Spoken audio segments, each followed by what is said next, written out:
Jo?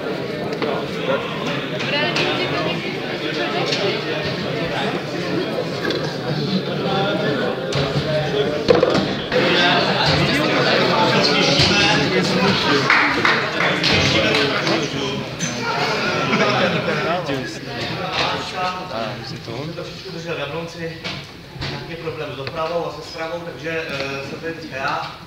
A kdo jste mě neměli, protože mě asi neměli, nevím, já jsem tady nebyl, já jsem učil v Brně a v Ostravě. Dneska vás mám tady na hodinu. Takže, tak ještě počkáme tamhle na našeho rozdělce.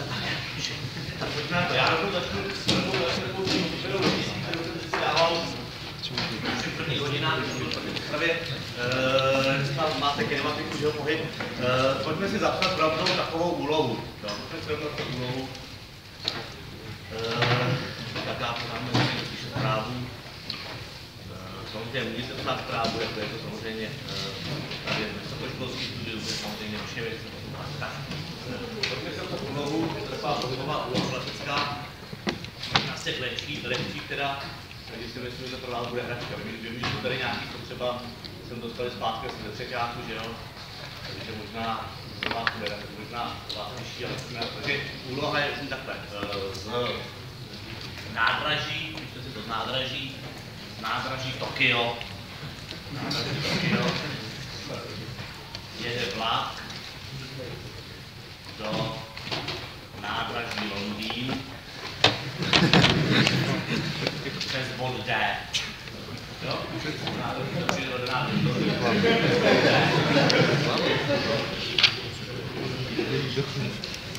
Jede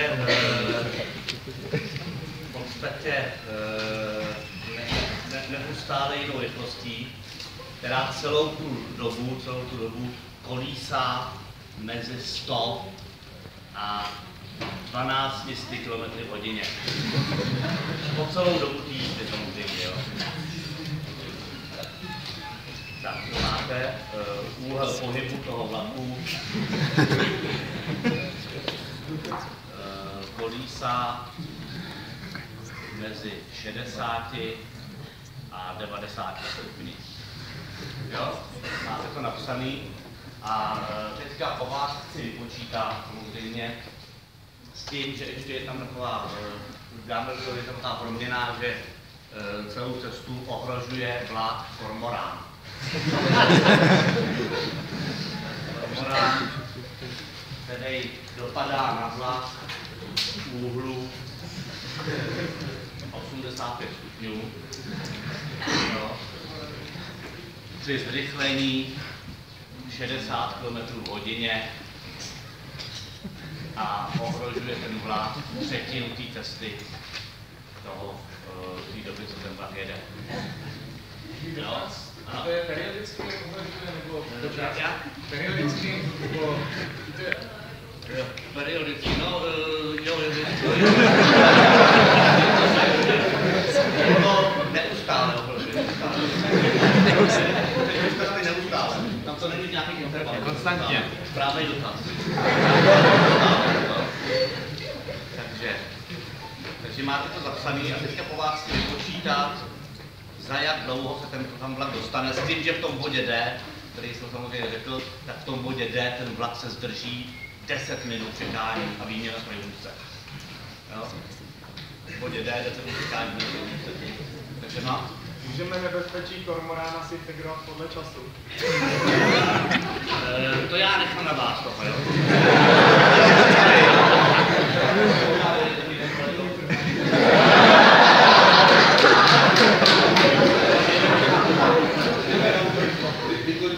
To za chvilku končíme, a ještě takovou úlohu musíme dopočítat.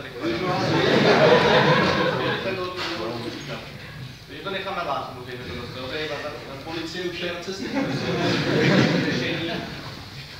Takže ví někdo, počítá někdo. Dobře, tak já možná ukážu, jak to mohu počítat. Nebudu psát, já to na rovnici, nebudu to psát rovnicí, napíšu to, tady máte, to je Tokio, pod D, tady je Londýn, to je cesta vlaku a tady je kormorán. Mohli bychom samozřejmě začít psát rovnici, ale nebudu tady zdržovat kolegu od hodiny, který nastupuje po mně, tak já řeknu trošičku zjednodušeně, trošičku rychleji, prostě musíte vždycky přeřešit jakýkoliv úlohy. Tady se máš Já neumíte z toho zapracovat.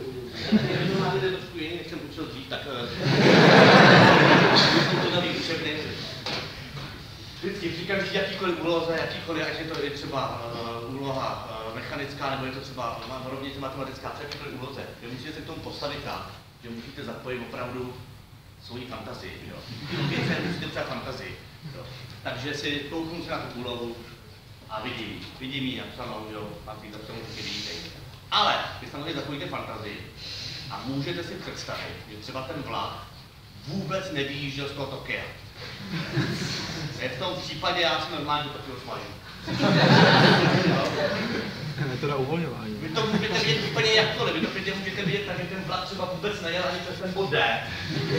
Jel třeba přes bod C, jde to na přívod C a klidně nemusel vůbec přes ten bod D, jel do toho Londýna a klidně tam žádný Londýn ani nebyl. Takže ve výsledku vy si klidně tu úlohu, co máte před sebou, prostě můžete vidět tak, že prostě nikde žádný vlak nikdy nejel. Když se tam úloha prostě vzájemně absolutně všem vykrátí a úplně se vynuluje. Takže tohle je přístup, který můžete vlastně aplikovat na jakýkoliv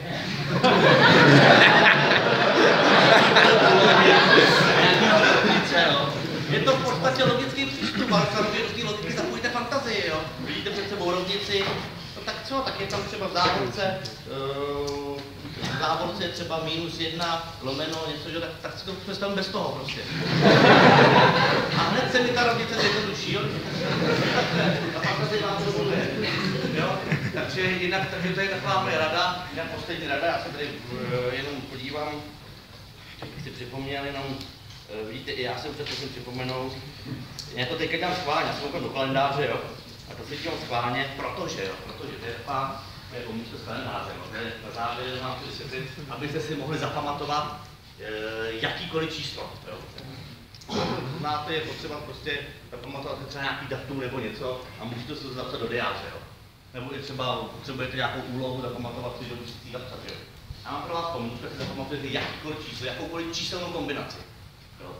Vlastně to jde použít potom na vypočítání, aniž byste si vlastně cokoliv museli pamatovat. Jo, je to tak, řeknu třeba příklad. Vemte si, že 5. března, tady bude studentská noc. Tady bude ČVU, kde bude studentská noc, budete vystupovat. Budete na stojáku představení, tady vám co to bude vystupovat další. To bude 5. března. Teď já to nevím, že to je 5. března. Vy si to musíte zapsat do diáře. Ale já vám teď prozradím ten fígl, jak si tohle datum, třeba konkrétně toto datum zapamatovat, aniž byste si cokoliv museli zapamatovat. Jo? Je na to taková moje prostě pomůcka. 5. března. Takže 5. března 2015. Před sebou si prostě představím tu 5. A rychle, než se naděju, přičtu další 5. Čímž mám 10. Jo? K 10 si přečtu 9, mám 19. 19 plus 5 je 24. Minus 20 jsou 4, plus 1 je 5, mám zase 5. A tohle to všechno dělám v okamžiku vteřiny, jo? To jen takový pomalý vysvětluju pro vás. 5 si přečtu 45, mám 50. A 50 si přečtu 12, mám 62. Odečtu 1, mám 61. Představím si před sebou 61. Před to si dodám 19. Mám 1961. Jo. Vím, že 12. dubna 1961 letěl první člověk Gagarin do vesmíru. Jo. Takže kdykoliv já si vzpomenu na 12. dubna 1961, tak vím, že 5. března 2061 bude tady studentská noc. Jo, takže to je moje pomůcka, jak se vlastně zapamatovat jakýkoliv číslo naprosto jednoduchou, nekomplikovanou metodou. Jo? Takže to je ode mě prostě to, co vás chtěl naučit. Já už tady předám toho kolegovi, vidím, že už se připravuje tabulku hezky. teďka víte, jak na to, takže doufám, že tady samozřejmě kolegovi ukážete potom při zápočtech, jak vlastně se ty úlohy dají jednoduše řešit. Jo? Takže vám děkuji za pozornost a těším se teda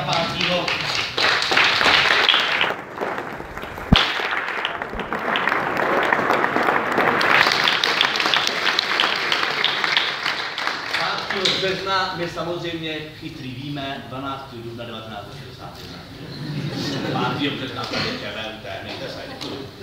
Tak, na shledanou, pane kolego.